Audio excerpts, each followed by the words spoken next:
right, folks, welcome back to yet another episode of Fresh Juice, an indie game podcast. I'm one of your hosts, Tommy Fresh, and joined as always, it is Matty Juice. What is going on, everybody? Excited to talk about some indie games and all the indie related things. Amen, amen. We got a great episode for you all this week. We're going to be talking about a game called Into the Restless Ruins, a roguelike deck builder / dungeon builder.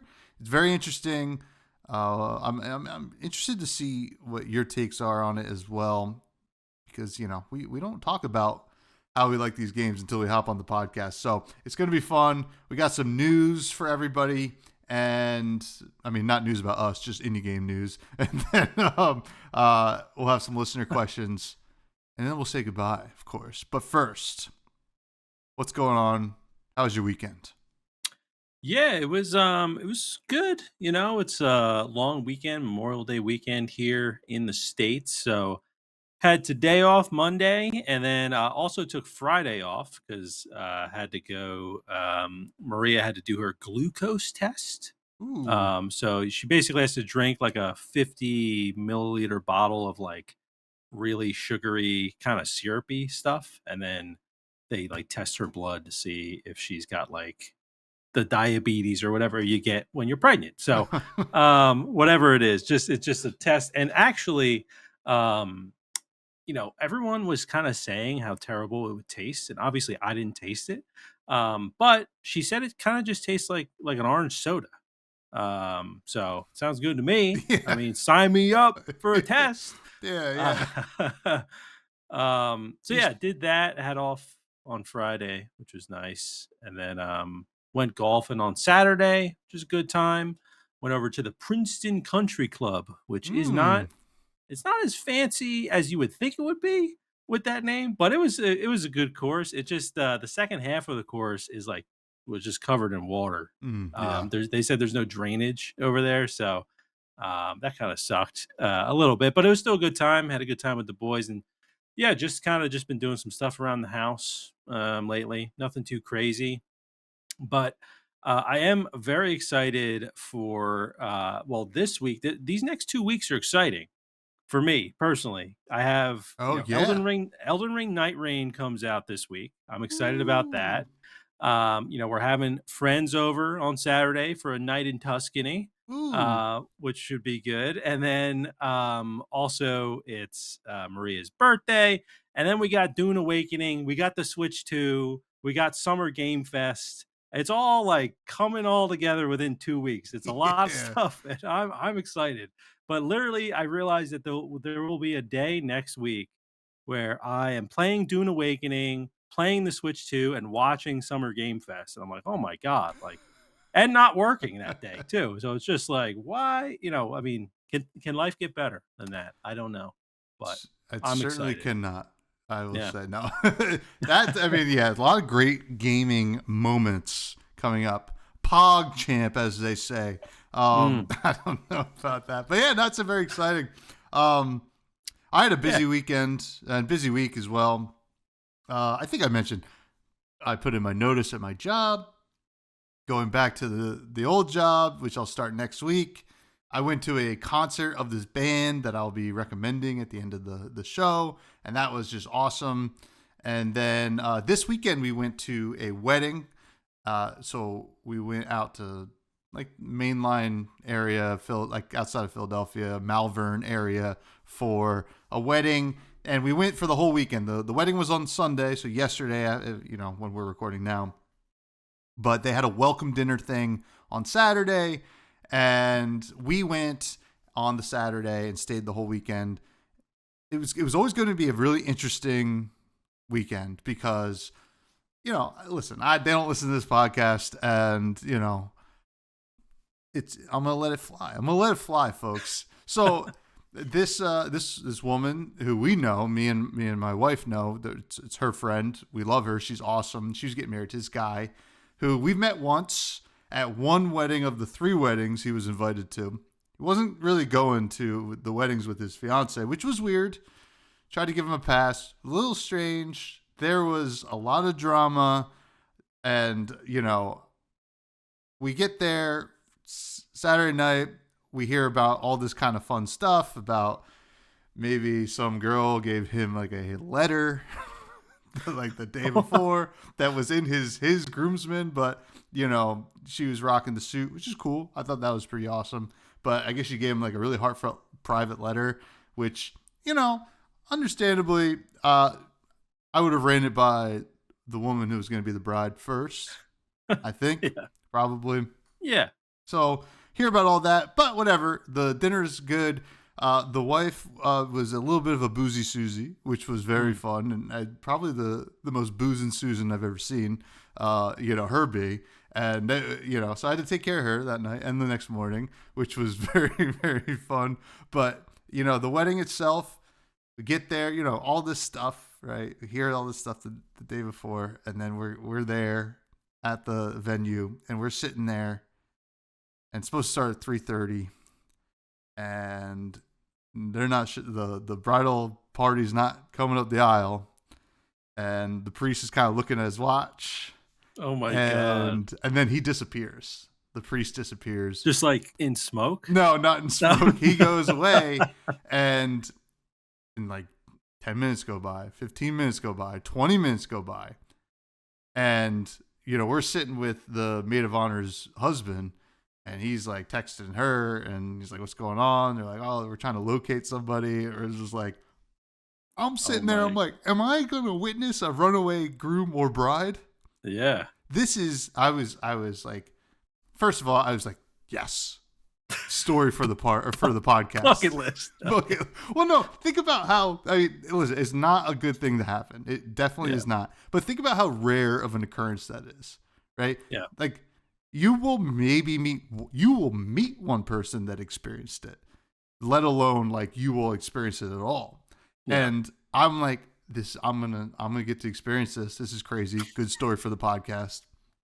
But and then like the other emotions come in. I'm like, well, I feel bad for my friend who's about to get married. If that's the case, if the groom ran away, and then if she ran away, good for her. And then you're like, well, I'm kind of hungry. Like, are we still going to be able to, go to the cocktail hour or whatever? It's already paid for. Why not? Let's just have the party. Yeah. And all's well that ends well. They showed up 30 minutes later. So that was, whatever. It all worked out. But for a moment there, I was like, what? I am about to experience something. Yeah. And it was when you saw him, you're just, no. Yeah, I was like, are you kidding me? God. So wow, that's crazy. I'm happy it all worked out. I wish them the best, and I'm assuming everything was great for them. And yeah, do you know who they had to locate? Was it one of the two? So the hotel was 30 minutes away from the venue, and they had like school buses, and there was supposed to be only 2 school buses, right? Just leave at the same time, same shuttle time, both go. And then we saw one leave and then come back. So like, we don't really know if they went to go pick up more people, but honestly, if you just miss the reception, you miss the reception, go to the cocktail hour or not the reception, the ceremony. Yeah. You go to the reception. So not really sure. And I'm hoping in the next coming days that we get a little bit more of the tea, because, why not? It's all kind of fun, because we were all, and maybe because our group knew about more of the inside baseball of the machinations of that kind of experience that they were experiencing, that made us be like kind of all look at each other. Now, I will say his excuse for not coming to the maid of honor's wedding, who his now wife was the maid of honor of, was that he was studying. And then his excuse for not coming to my wedding was that he was studying. So I said that maybe he was studying a little bit before his wedding. So, listen, gotta hit those books. Studying to be? What's he gonna be? Nobody knows. No one knows. All right. Yeah. Well, Top maybe secret. He's like in the CIA. He's got to study his case files or something. Yeah. But that was all fun, and all's well that ends well. I hope they have a happy marriage. But we were all kind of like in our heads, like, what is going on? This is nuts. So. Fun weekend overall, but we do have some indie games to talk about and some big news the biggest news of all time. We have a Discord. Hop What? on in there. Talk to people. We get some devs coming in there now, which is pretty sick. Welcome, devs. Listen, listeners, other podcasters, other devs, whatever. Come on into the Discord. It's a great place to be. It's in the show notes below. And now you posted something about 6-1 Indie launches publishing label? Yes, they did. So 6-1 Indie, which actually we covered last week, they were doing another 6-1 Indie showcase. They also do the Indie Game Awards. They have launched their own publishing label. And it says, quote, the number of games hitting the market grows by the day, but unfortunately, the people to cover and amplify them seem to dwindle just as fast, said 6-1 Indie creative director Mike Towndrow.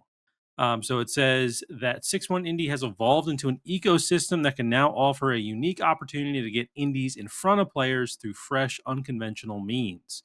Sounds kind of interesting, but I'm always up for a new publisher that's publishing more indie games. As we know and as we reported on in the past, it's expensive to be a small independent studio trying to get your game out there. So more publishing labels that are focusing on indie that can help them get published and help them get in the hands of fans is all good with me. So yeah, just they're doing great stuff over at 6-1 Indie. I feel like it's a name I keep seeing more and more of. So I'd expect to see more of it definitely now that they're publishing games. But pretty cool stuff. Yeah, it's going to be exciting. I mean, more the merrier, as we like to say. And obviously they have the indie ball in their court and they want to kind of keep it there, which is really cool. So I'll be interested to see what they mean by, different kinds of ways to bring indie games to consumers. Yeah. Listen, are they going to beam it right into our heads? That'd be kind of cool. Probably a little bit of, some issues ethically. But we'll cross that bridge when we reach it. But very cool. Ethically or ethnically? No, ethically. Okay. Okay. Sounded like you said the other one. I was no. Ethically. Okay. I think. It sounds like I wouldn't want something just beamed in my head normally.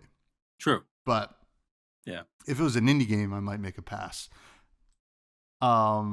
Next news story though is after being rejected. This is from Games Radar. After being rejected by over 50 publishers, maybe 6-1 Indie could have been one of the publishers that accepted this game. A stylish indie RPG smashes its $60,000 Kickstarter in less than 24 hours in a defiant shout to the industry. This is a game called Crescent County, which is a indie RPG life sim mashup. Secured the funding it needed thanks to the Kickstarter campaign. Hit $60,000 in less than a day, which is huge. And I think they're climbing already and hitting more stretch goals. Gotta love Kickstarter. I mean, it doesn't always work out. I think we did a Kickstarter episode once where we should actually follow up on some of those games that we checked out. But it could be such a great way to get funding for these games, and I'm glad that this game kind of reached it, because kind of getting turned down over and over by publishers got to be tough. But Kickstarter really came through, and I love to see it. It's a great place for indie like IPs and stuff like that to kind of survive and thrive, because I even just backed an indie trading card game on Kickstarter that actually like blew their goal out of the water. So that was like, oh wow, this is really cool. Sometimes you try to fund some stuff on Kickstarter and it doesn't pan out, but it's always fun when it does. Yeah, no, for sure. Kickstarter is one of those places where it's like a little bit like the Wild West, and you just kind of need to, do your research basically when you're looking at these things. But really exciting to see that this game, I actually thought originally it was related to Donut County, because I saw Crescent County and I was like, oh, is this like a spiritual successor to Donut County? But no, totally different kind of game. But very cool to see, that maybe some of these publishers that denied it were like, okay, there's not really an audience for this, or like people aren't going to want this, and the developers went out to Kickstarter and just proved them wrong, right? Like $60,000 goal in just 24 hours. I mean, obviously there's been larger goals on Kickstarter before, Mhm. but that is within 24 hours is like amazing for a game that, had so much rejection before. Yeah, very cool. I think there's even a demo now available on Steam as well. So if anyone's interested in checking out Crescent County, you can do that over on Steam. But the it looks like the targeted release date is October 2026. So still a good, development road ahead for them. But at least they got the demo out. So pretty cool stuff here for sure. I think I think maybe, I like to see more indie games try the crowdfunding approach. Maybe not only with Kickstarter. I know there's also Indiegogo as well, but I feel like maybe some games could get a little bit more success through Kickstarter or crowdfunding, and also have a little bit more freedom. I guess you just need to make sure that you're using that money wisely, which I guess is what a publisher maybe helps you do, as well as obviously publish the game. But yeah, pretty cool stuff here. Pretty cool stuff. Yeah, and definitely, I think if anybody's a fan of, I guess, like Studio Ghibli and like specifically Kiki's Delivery Service, it has that kind of vibe. There's a whole like kind of like broom, like flying broom. I guess they're called motor broom racing Mm, aspect of the game, along with the life sim stuff. So definitely something cool. Definitely want to check out the demo. So good for yeah. Crescent County and keep rocking. Yeah, they're already 20,000 above their goal, which is great. I think they have another stretch goal at 100,000. So very Yeah. very cool. Also goes to show you how expensive it is to get these games out there. Yeah. It's not just like, I think a lot of people might think, oh, you should just publish it on, itch.io or like something like that. But no, it takes a good amount of money to get these games just published in the first place. So um, yeah, very cool, very cool. Kickstarter needs to start its own indie publishing label, right? There we Well, go. listen, Kickstarter, you know our email. Reach out. We'll give you a piece of our mind. But that's it for news. We do have a game to talk about. It is Into the Restless Ruins. It is on Steam, developed by Ant Workshop, and published by Wales Interactive. It's $14.99 right now. And it is a roguelike deck builder where you create the dungeon you fight through. Each night, use your cards to expand the ruins, then battle through them, harvesting Gilmore from the Lost Souls and improving your deck. Can you reach the Warden and defeat it so the Maiden will grant your heart's desire? Ooh. This is an interesting take on a roguelike deck builder, where you are building the dungeon and then running through it. That's the core game loop here is that each turn you're going to get a hand of cards, and they're all new rooms for the dungeon, and sometimes they'll just be basic rooms where the doors will just be different and the shape will be different. Kind of not unlike, Tetris in a way. Mhm. But then you'll have like upgraded room or special rooms that are like uncommon or rare that will have certain things for you to do in the room when you get there. And, the core things that you're going to kind of want initially when you're building out this dungeon is campfires. And the reason you want campfires is because they refill your torch, because that is a key element of this gameplay loop where you don't have unlimited time to run through this dungeon. You have a torch that is burning and will eventually go out. And once it goes out, you will start taking damage over and over and again, and also not be able to see. So that makes it harder to navigate this dungeon. And then you also want to put like health, trees. I guess they're health trees where you can get more health to kind of make up for, even in a pinch, the damage you're taking from the torch being out or just enemies hurting you. Now, it is not auto battling, but auto attack when you're running through. And, you start with like a sword. You can have rooms that let you upgrade your damage, but also upgrade your upgrade like your weapon overall. You can get like a bow that is ranged and something like that. So that's the core gameplay loop. What you're trying to do is get through this whole area where at the end there's a major big room where there's going to be a boss that you're going to have to fight, right? And in order to do that, you're going to have to get past these walls. And each wall needs you to find a secret room that has like a seal that you need to kind of like activate to break down that wall so you can get further into the dungeon and then eventually to the final room where you will fight the boss. And that's the gameplay. I mean, it's kind of interesting. You know, you have X amount of resources to build each turn. There is a negative resource system. Like if you die, you're going to get extra dread, I think it is. They're like skulls. It kind of, there's a kind of not like a health bar, but like a dread bar up at the top of the screen when you're in the build mode that will start to fill up as you go through more nights, which are like times that you go into the dungeon. Also, if you die, you get added dread, and there are certain markings of the dread bar that you will hit and get negative effects. They'll usually come in the form of a negative card that will stay in your hand and give you more dread each turn unless you play it, right? And then it gets purged from your deck. But when you play it, it will make your run way harder. Like it will say, all enemies are 5 levels stronger or something like that.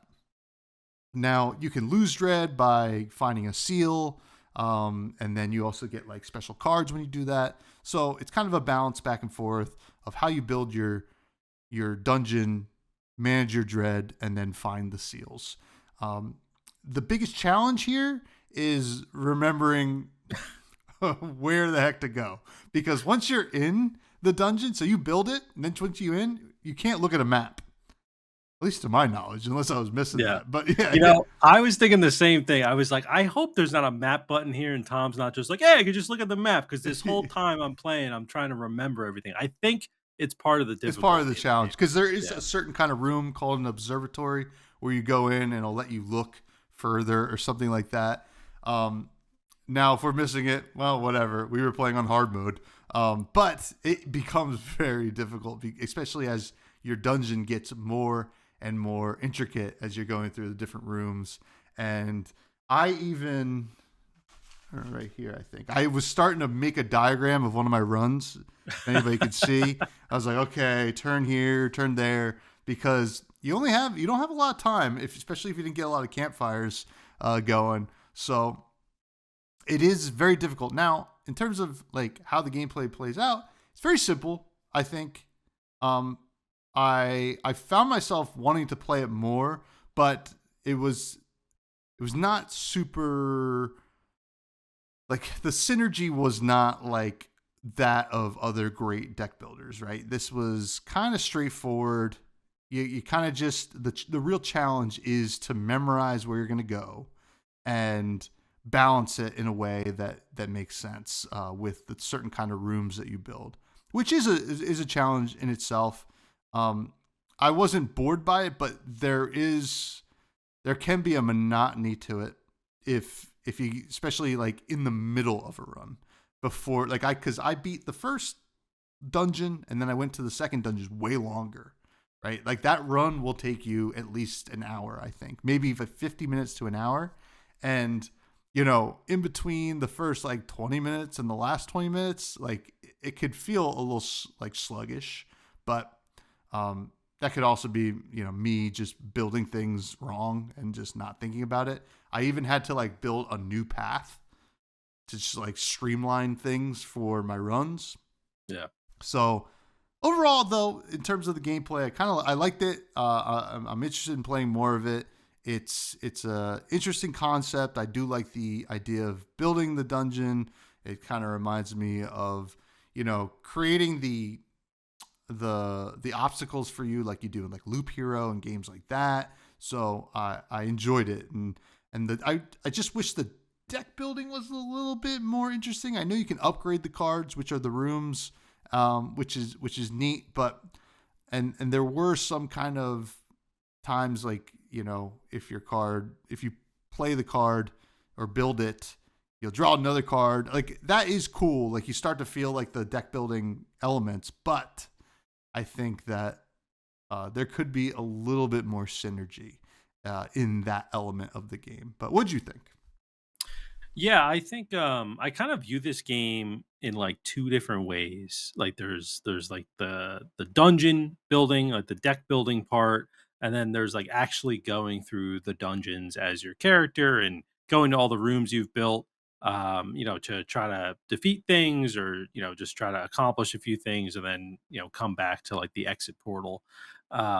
So in terms of like the dungeon building, the room building, the deck building, I really enjoyed that part. I do think that there could be a little bit more, maybe not even in terms of like the design of the rooms in terms of variety, but maybe more variety in like the effects that the rooms have.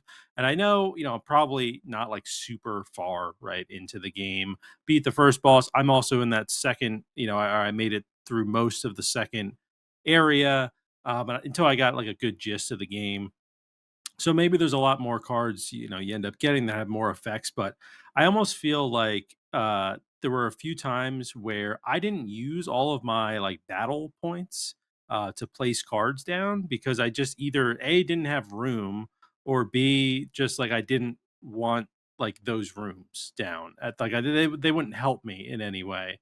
The effects they had and yeah, just sometimes there were like weird moments like that, which probably, it's probably not ideal. I probably wasn't playing it like as optimally as I could have.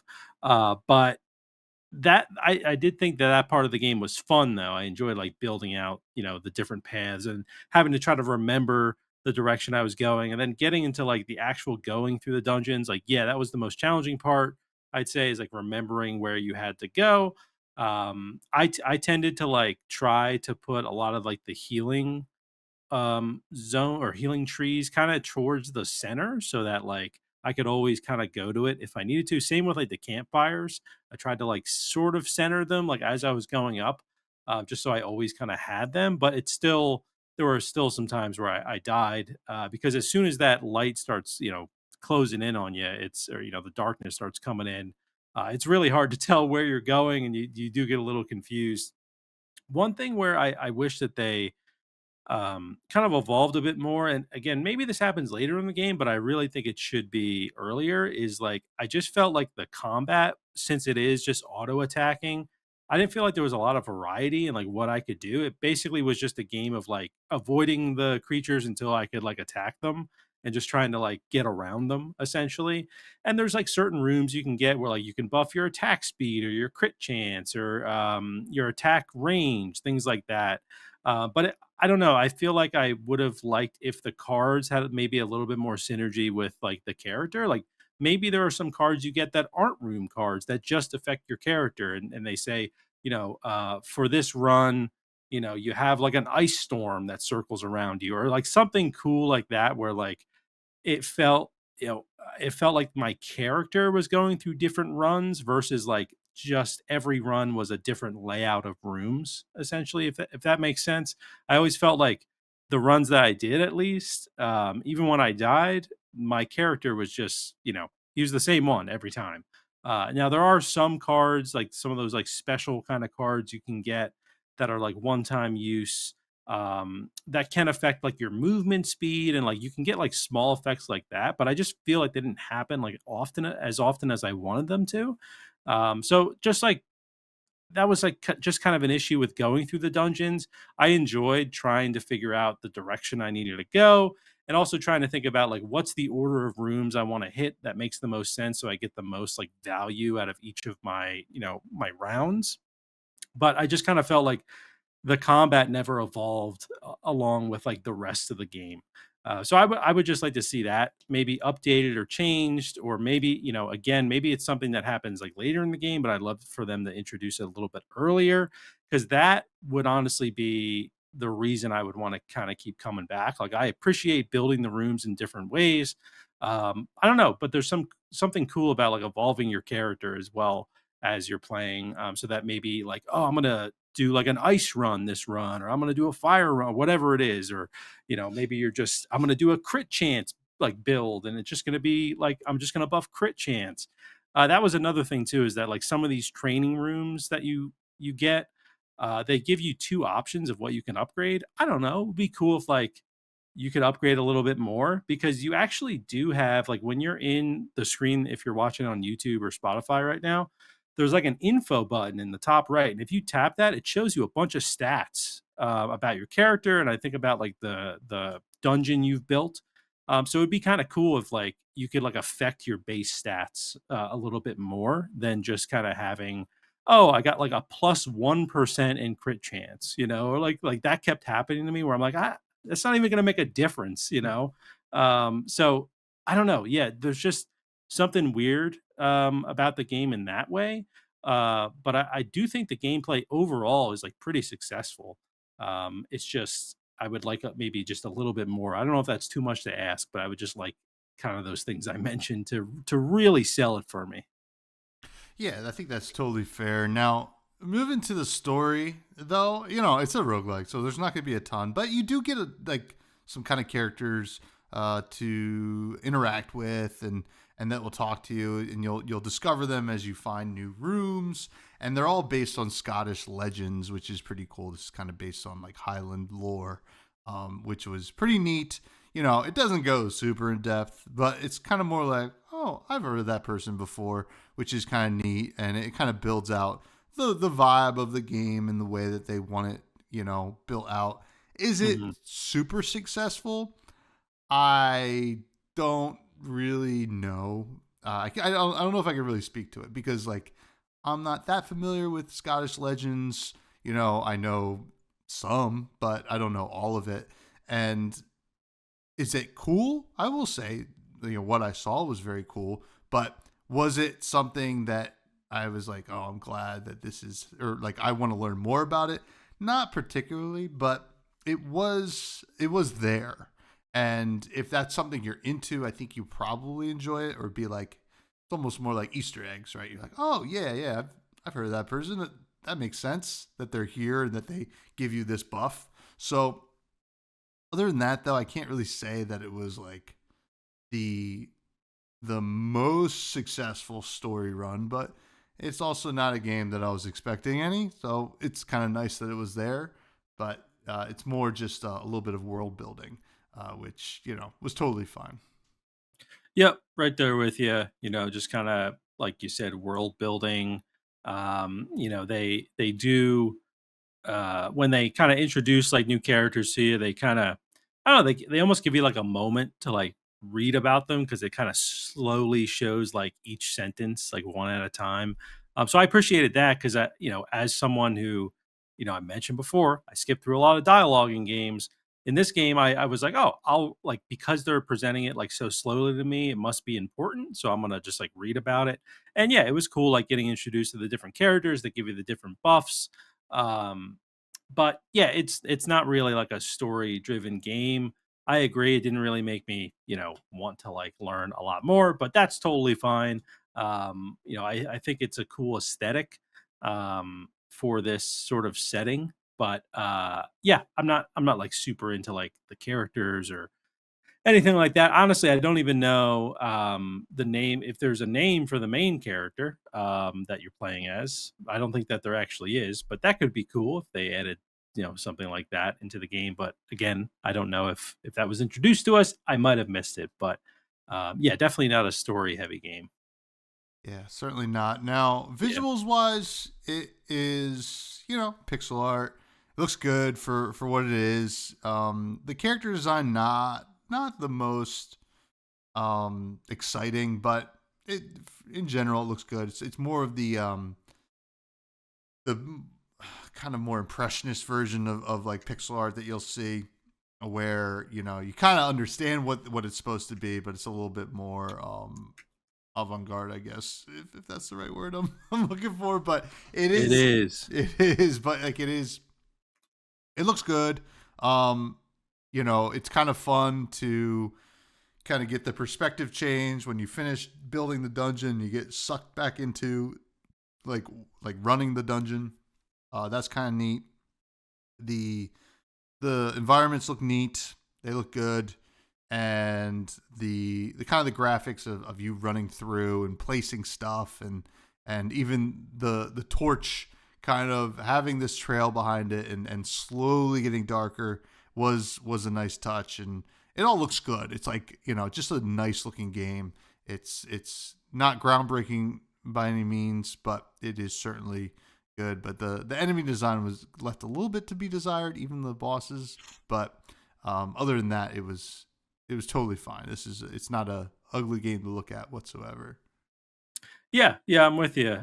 Really, my only big complaint was like, yeah, about the enemy design. Just didn't think it was like super interesting, or like I didn't really recognize. Okay, this type of enemy does this type of attack. Like you're kind of just like fighting them. I mean, you can even see on screen right now, but like you're fighting them so quickly that it probably doesn't matter like what their attacks are really at the end of the day.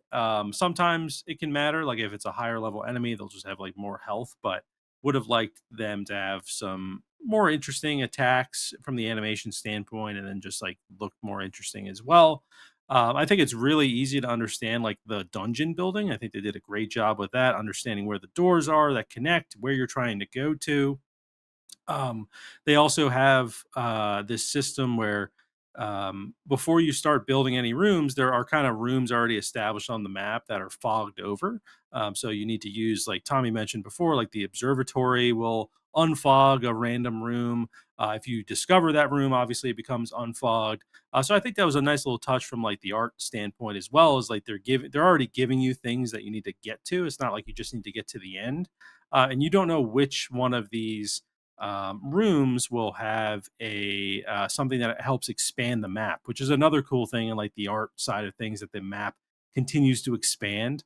Because there were definitely times where I was like, man, this room is so big, I can't fit this anywhere, and then the map expands and like it gives you enough space to put it, in your next kind of round that you're going for. So I think they did a great job. Like this is something, and if you're looking at this screen, like it might even look a little complicated, but it's not complicated really at all. So they did a really good job from the art standpoint with this, and they kind of make it feel like maybe I'm just thinking of blueprints, because you kind of do sort of something similar in blueprints, but like it makes you think of like this is the blueprint for your dungeon. So, yeah, they did a good job with this, and I'm also curious. I know we're on the art side, but I haven't played Loop Hero yet. Like, what is the difference? Because I thought that you would mention Loop Hero in this, because I just know it's about dungeon building. But is Loop Hero do you automatically go through the dungeon and you're not really playing through it? I'm just kind of Um, curious. I mean, I guess it's a fair bet that I was going to mention Loop Hero in any of our podcasts because I love that Yeah. game so much. But it's a little bit different in the way that like the main character of Loop Hero is running a loop the whole time and auto battling, and as they're doing that, you are adding stuff to the map Gotcha. to get more resources or create more enemies or even try to give like boost to your hero as well. But you're trying to like create harder enemies, but not too hard that'll kill the hero, but enough that the hero will level up and just get better gear and stuff like that. So Gotcha. Cool. yeah, Cool. but Yeah, but the art was great though yeah, in the game.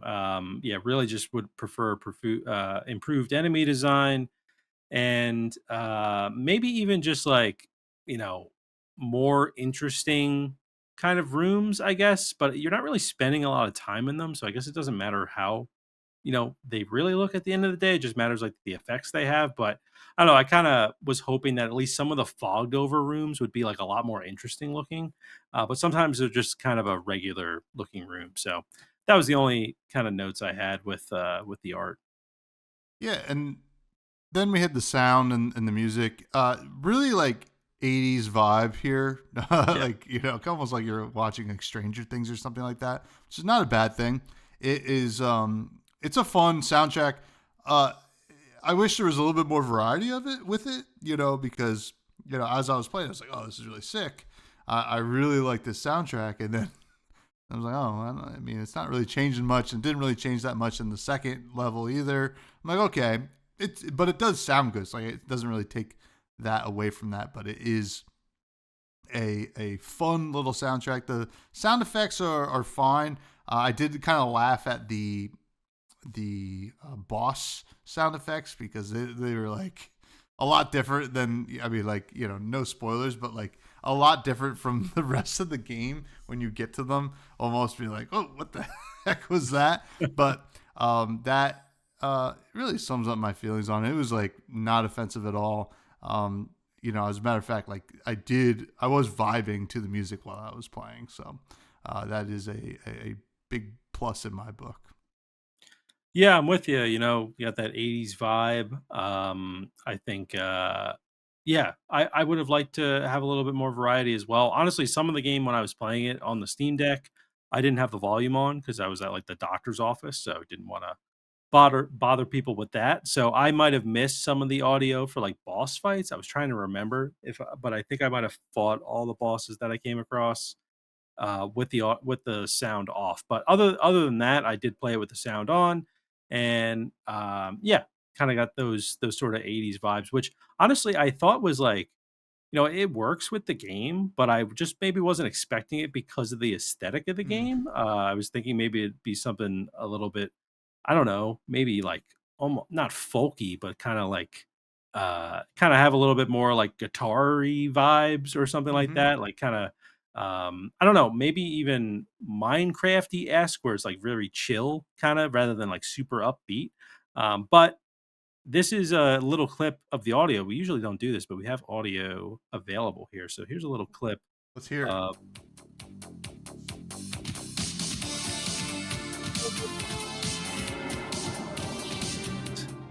and you're doing good. So there we go. There's a little clip of the audio there. There you go.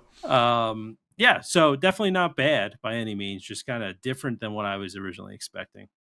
Yeah, absolutely. And in terms of performance, it worked pretty well for me. I only played on desktop, but sounds like you played on Steam Deck. How'd that go? Yeah, played Steam Deck. That was great. Very easy to still control with like controller. I also played with like an Xbox controller on my TV, and then I played on desktop as well, and all of them worked really well. It's obviously like, I'd say maybe a little bit easier to place things on desktop because you're just using your mouse, but it's definitely not hard to do it on something like the Steam Deck or just with a controller. So yeah, no performance issues on my side of things. Ran great.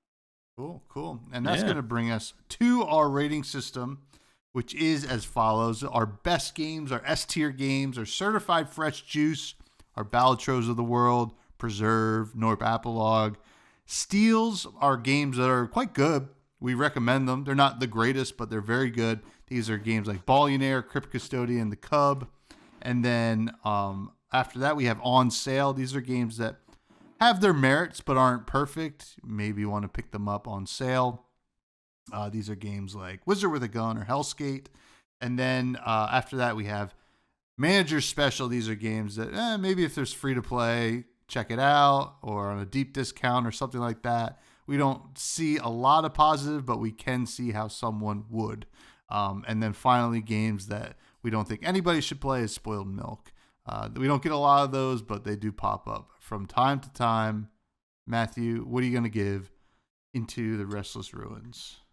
So for Into the Restless Ruins, I'm gonna give this a high on sale. All right. I think that it's a well-made game. I honestly would just love more variety in, I know I mentioned like the main character maybe getting some more buffs and just like, I don't know, crazier things that happen each run. I kind of felt like some of the rooms were not super exciting to like place down, and then some of like the buffs you get from some of the rooms you're like, okay, like this is fine. A little bit, I don't know, maybe just make it a little wackier. I don't know if that makes any sense. Honestly, I think that they could fix like those issues by introducing a slew of new cards and new rooms into the game. Um, but yeah, I'm gonna give it a high on sale. I think if you could find this game on sale maybe for $10, like I think you'd have a good time with it. They're not asking for much with 15, so that's also fine as well. But yeah, from my side of things, giving it a high on sale with probably a ceiling of a steal if they were to add some of that stuff. But yeah, that's what I'm thinking. What about you?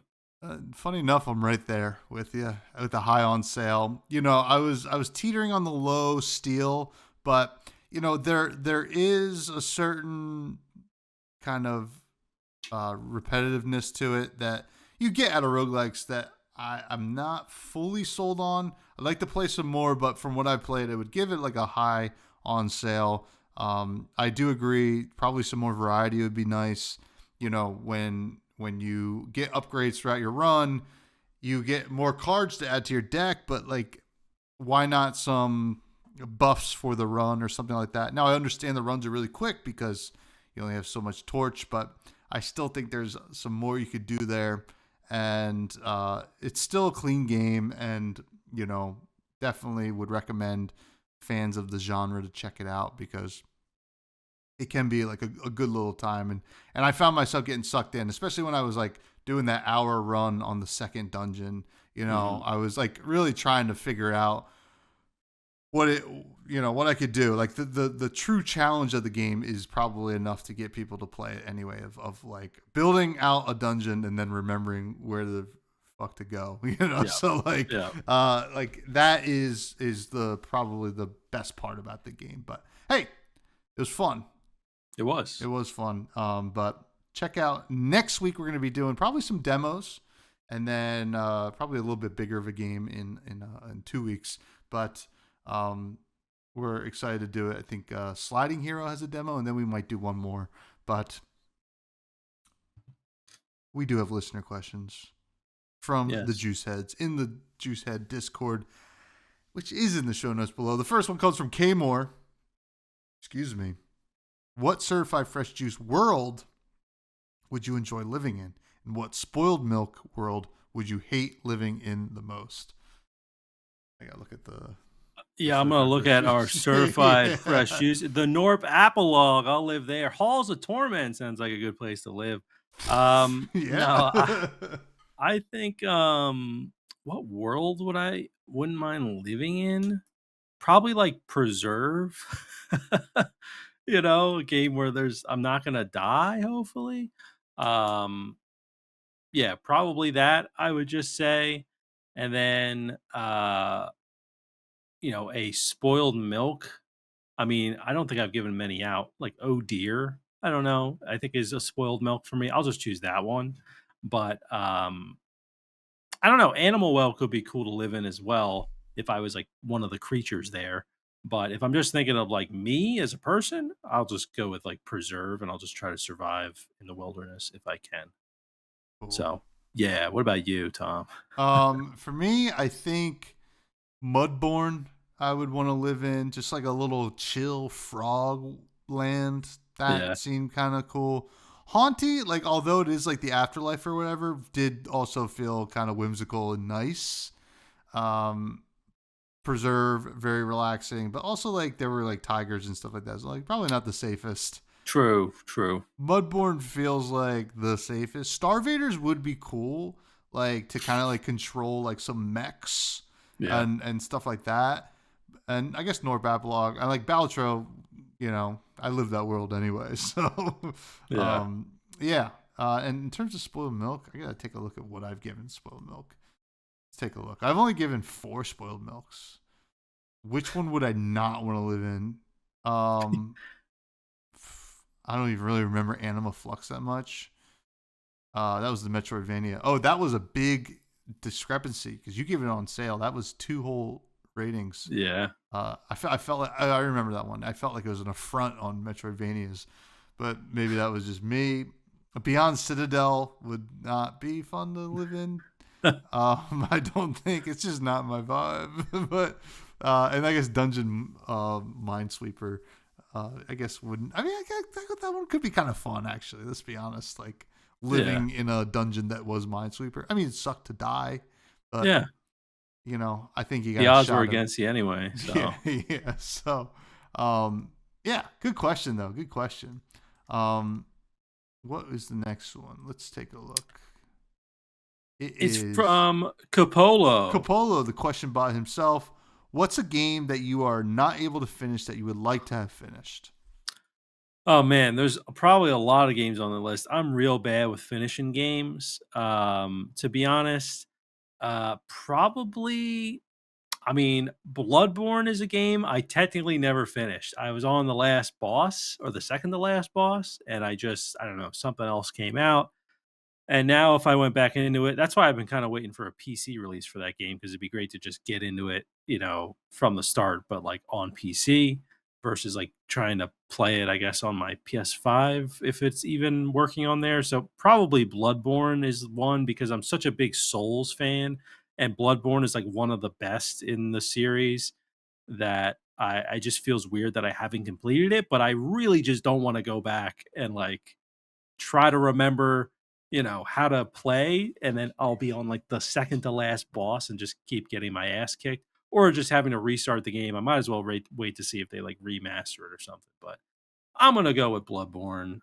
What about you, Tom? Um, just looking back, I mean, there's plenty of games that I would have liked to have finished that I never finished. Um, like I'd never beat the final boss in Enter the Gungeon. And at this point, like I'd be so rusty that like it would Yeah, take me a lot of time to get back into the groove of that game. Although it'd be fun, I do love it. Um, Jeez Louise, yeah, I mean, I think there's probably some like, you know what? I never beat Super Mario Sunshine. I've gotten so close, and then would get stuck, and then life would get in the way. Like I've revisited that game plenty of yeah, times, and I always want to beat it. And for whatever reason, like you get to a point like where you don't really know what to do. I think, or at least I didn't. And yeah, I always really loved that game. I know apparently it was not a lot of people's favorite Mario game, but um, yeah, I yeah. think. I think Super Mario Sunshine would be a fun one to actually try and go do. Yeah, was that one part of that like triple Mario bundle on the Switch? Mm-hmm. I did not buy that one. I And I know did. I I did. know it was time limited. I should have, but I was like, they're gonna bring it back at some point, right? They'd be dumb not to. And then they And didn't. they haven't yet. Yep. So maybe for the Switch 2, they'll bring it back at some point. Yeah. So, yeah, good Yeah. question though, Capola. Good question. And finally, we're at the end of the show, which means we got to go to a little place called the Rec Room, folks. This is where we Choo choo. recommend something. Choo choo. Recommendation station. This is where we recommend something that perhaps isn't an indie game. What are you recommending this week? So I'm recommending I actually don't know if this has ever been my rec room, but I've been using this website since like I've been in college. It's called isthereanydeal.com. And there's some other sites that are like it, but I've always preferred this one because I find that it lays things out the best. And basically all it does is you search for a game and it lets you know, it checks a bunch of different stores and it lets you know the cheapest price for that game currently, as well as the all-time low price. And then you can look at like a bunch of pricing history. So you can be like, oh, this game usually goes on sale in December. I'll wait till December, something like that. And actually, I picked up a game recently because of Is There Any Deal? And it was the Division 2, which I had played a long time ago, but I guess I never owned it. I guess I played it through like the Game Pass that Ubisoft has. I had it for like a month, and I kept checking to see. I have some like another content creator I've been chatting with, and he's been playing it. And he's been saying it's really good, especially for the content side of things. And I always kind of liked the game, but it was $30 on the Epic Game Store, and I was just like, and on Steam, and I'm just like, I don't want to drop 30. I checked the other day, is $3 on the Epic Game Whoa. Store. So I picked it up, and I picked up like the DLC was on sale for like $7 too. So basically spent like $10. And they have a new I'm lucky enough to be in the Ubisoft creator program, so they have a new DLC coming out in tomorrow, actually, the 27th, that I should be getting a key for, which is really exciting. So I'm back into the division. I've only played a little bit of it, but feels real good. When I saw it was $3, I was like, I'd be stupid not to buy this. Went from $30 to three. So is there any deal? Really great site. I use it all the time whenever I'm interested in a game. I'll just be like, oh, is it on sale anywhere? and it'll check like Green Man Gaming, like any store, the Humble store, Ubisoft store, any store that's going to give you like a Steam key or like an Epic key, whatever it is. And I don't care what platform I have to download a game on, so it's a good site for me. But check it out, isthereanydeal.com. It's a good one. Is there any deal? Pulled back into the division just when you were out. They pull you right back in. Back in. Sounds cool. I'll have to check it out. I am recommending an album by a band that I went to go see live last week. The album came out on Friday. The band's called Amble. The album's name is Reverie, which honestly is just like a great folk album with like, Irish like influences. They're from Ireland. They started the band 2 years ago. The two of them, there's three of them. Two of them started the band like kind of just playing music together. They had just met, started playing music together. They wanted to play some Irish trad in the pub, whatever. And then they started writing songs. They're like, oh, let's get this other guy in. And then they just started we're really good songwriters and really have just like kind of put out such a great folk album. And, they were great live. I've talked about this with some other people, but like every Irish band I've ever seen is like, Irish people just can't help but like they want to tell stories, which I love. That's like the best thing about it. And like they tell great stories in their songs, but like in between every song, they're like, I'm going to tell you a story about how I wrote this one. And you're like, I was hanging on every word. So it was really good. I would say the whole album's great. Like if you want to but if you want certain songs, Lonely Island is kind of probably the one that people may have heard on like TikTok or something like that. But I think Schoolyard Days, such a great song.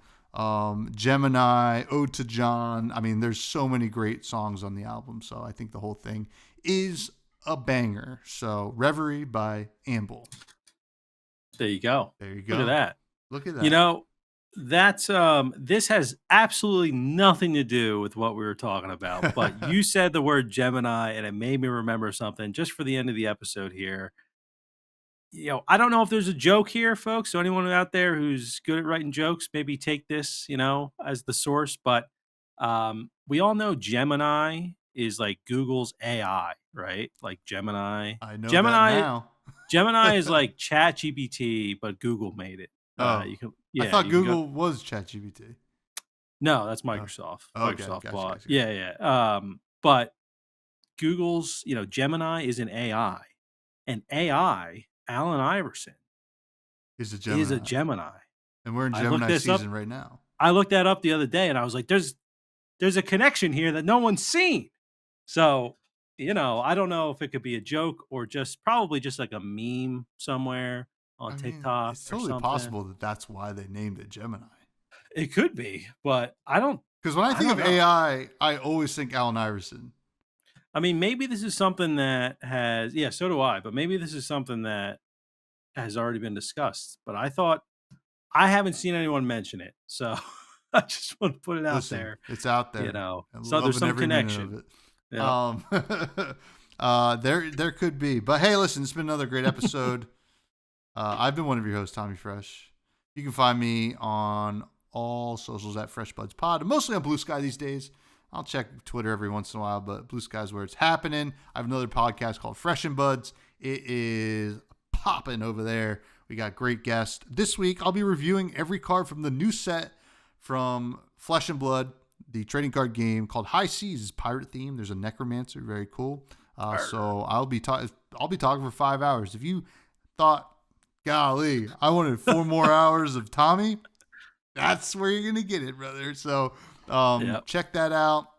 Are you doing the whole episode in pirate voice? Oh gosh, that would actually, I think, destroy my vocal cords. Yeah.